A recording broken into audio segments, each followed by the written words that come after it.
Right there, this has fixed it. Got this problem. Once the filament gets towards the end, the twist in it throws the lightweight spool off the end of this spindle, which is a real pain in the backside. I'm going to have a quick look to see if I can fix it. What I've been doing is looking for something to put over the end of here. As we all know, this end cap screws off, and I reckon if I can use something like this plastic cheese tub lid and cut a hole in it to go over there and screw that back on, then I may well be able to stop it from throwing itself off the support. Let me just have a go at that. Okay, I've cut a rough hole in there. I could do a neater job, but I want to try it first. So let's see if I can force that over there and then screw that on.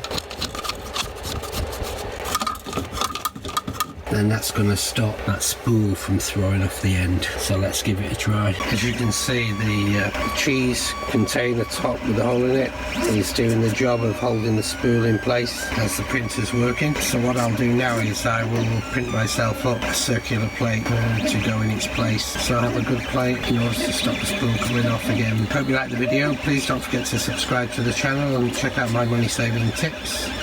Thanks for watching. Bye.